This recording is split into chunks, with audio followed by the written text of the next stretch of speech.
മനസ്സ് പറയും നമ്മൾ രക്ഷപ്പെടില്ലെന്ന്. കർത്താവ് പറയാണ്, ഞാൻ നിങ്ങളോട് അരുളി ചെയ്യുകയാണ്, നിന്നെക്കുറിച്ചുള്ള പദ്ധതി എന്റെ മനസ്സിലുണ്ട്. അത് നിങ്ങളുടെ നാശത്തിനല്ല. ദൈവത്തിന് എന്നെക്കുറിച്ചും എന്റെ കുടുംബത്തെക്കുറിച്ചും ഒരു പദ്ധതിയുണ്ട്. അതായത് ഇത് പറയുമ്പോണ്ടല്ലോ, സാത്താന്റെ അണ്ണാക്കിലിട്ടാണ് നിങ്ങൾ അടിക്കുന്നത്.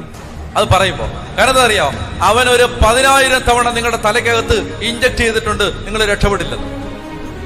10,000 കണക്ക്. സാത്താൻ പ്രധാനമായിട്ട് പ്രവർത്തിക്കുന്നത് ചിന്തകൾ, ഇങ്ങനെ ചിന്തകൾ തന്നുകൊണ്ടാണ്. സാത്താനെ എങ്ങനെയാണ് യേശു പരാജയപ്പെടുത്തിയത്? യേശു പറഞ്ഞു, ഗെറ്റ് ഔട്ട്, നിന്നെ തീയിട്ട് ചുടാൻ പോവാണ് സാത്താനെ എന്നാണ് കർത്താവ് പറഞ്ഞത്. മരുഭൂമിയിൽ വെച്ച് സാത്താൻ യേശുവിനെ പരീക്ഷിക്കുന്ന സമയത്ത് എങ്ങനെയാ മക്കളെ കർത്താവ് സാത്താനെ പരാജയപ്പെടുത്തിയത്? എഴുതപ്പെട്ട ഗ്രന്ഥത്തിൽ നിന്ന് ഒരു വചനമെടുത്ത് ഉച്ചരിച്ചുകൊണ്ട് യേശു പറഞ്ഞു, ഇങ്ങനെ എഴുതിയിട്ടുണ്ടടാ, പോടാ. മനസ്സിലാവുന്നുണ്ടോ?